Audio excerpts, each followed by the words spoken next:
With all the trailers, showcases, and gameplay footage for Star Wars Outlaws, I wanted to break down Easter eggs and hidden references we can already spot in the game's world. Really quickly, subscribe to the channel as we're on the road to 10,000 subscribers. If you're into gaming, whether that's new games, old games, game discussions, guides, highlights, that is what we do here on the channel. But without further ado, let's get straight into it. One of my favorite things about gaming is the references, hidden lore items, and interesting set pieces that can be discovered throughout the worlds and all the games we love. Ubisoft has been known to have plenty of this scattered throughout their game. With the ones we already know about and have seen in trailers, gameplay showcases, and other things for Star Wars Outlaws, I bet there will be plenty more to discover and find when the title fully releases on August 30th. Now, first on our list goes all the way back to one of the first gameplay showcases we ever saw of the title. During the gameplay trailer, we can see Kay moving through what appears to be a chop shop ran by the Pike Syndicate. Kay hops atop a moving crate, and when she drops down to her left, we can see a familiar gold sheen droid. While this is not the most famous droid in Star Wars, C-3PO, this droid looks a heck of a lot like him.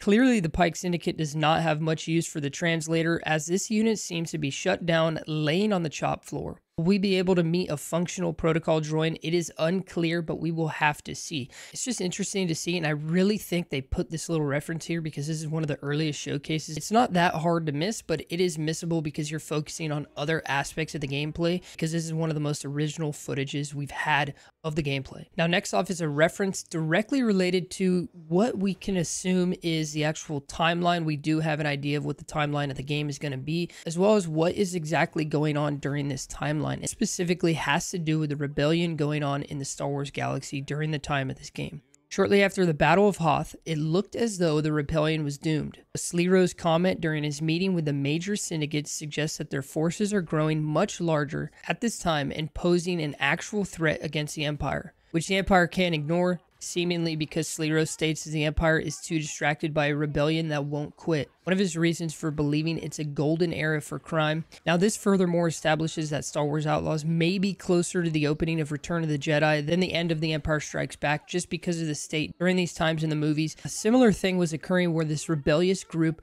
was known to be building up secretly, posing a big threat for the Empire. And it's also just a little part of the world building here, because as we know, it's Outlaws. Literally, the title of the game is Star Wars Outlaws, and you're working with different crime syndicates. The whole purpose of the game is we are, the protagonists in this title, but technically speaking, you can kind of say we're kind of a villain in a way. Sure, we're going against the Empire, which the Empire is the ultimate villain, but we are ultimately a villain to many other groups, and they're showcasing these rebellion groups that are rising up during this time alongside us and doing their separate campaigns to act against the Empire and go against the Empire's wish at this time, before most of the big conflicts were occurring in the Star Wars universe. Now, this next one was probably extremely easy to spot, but I had to throw it on the list. In one scene where Kay is discussing with a legendary Jabba the Hutt in his palace, we can see her looking upon the frozen Han Solo encased in the carbonite prison he was encapsulated in. This may further establish the timeline as well for Star Wars Outlaws, although it just might be a reference that they wanted to put in there, but we will have to see. We may even see Solo being transported across Tatooine,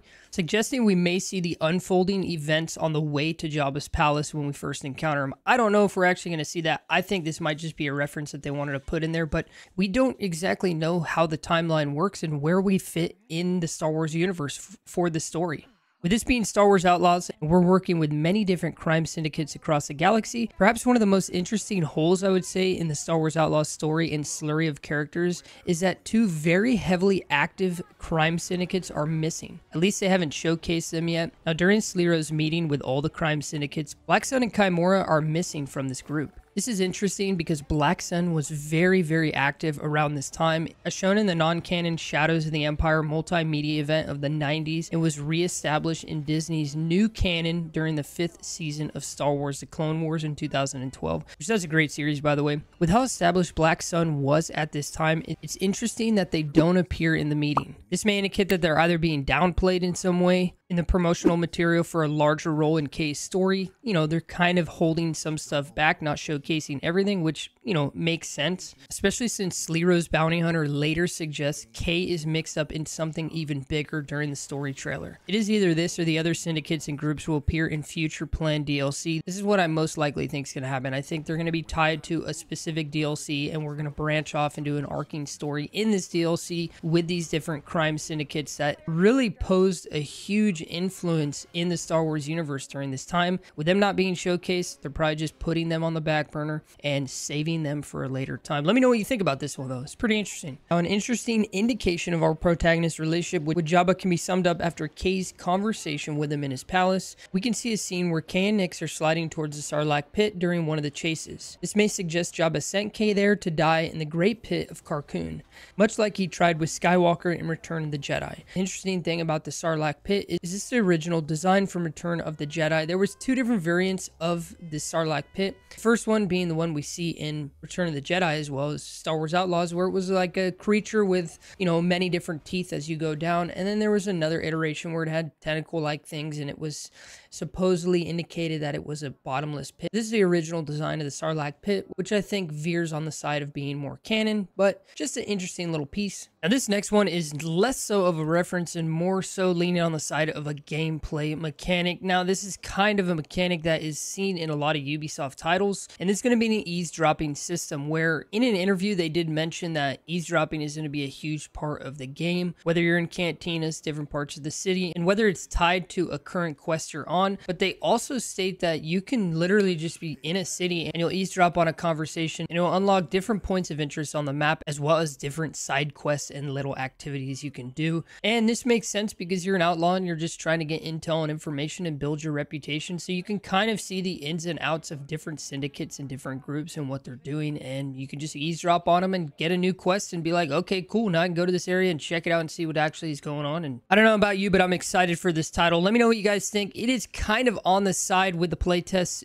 being somewhat of an Uncharted feel to it. And please take that with a grain of salt, because I know a lot of people are like, oh, it's Uncharted. I said it was Uncharted. It kind of has that feel from Naughty Dog's Uncharted series, but it is completely an open world Star Wars game, and they've really done a good job from what I've seen, and I'm really excited about it, and I think it's going to do well. So let me know down in the comments below. Are you excited about it? Are you happy for it? And please like and subscribe to this video. We're on the road to 10,000 subscribers, and I would love to have you in the community. And as always, stay happy, stay hyped, and have a beautiful day.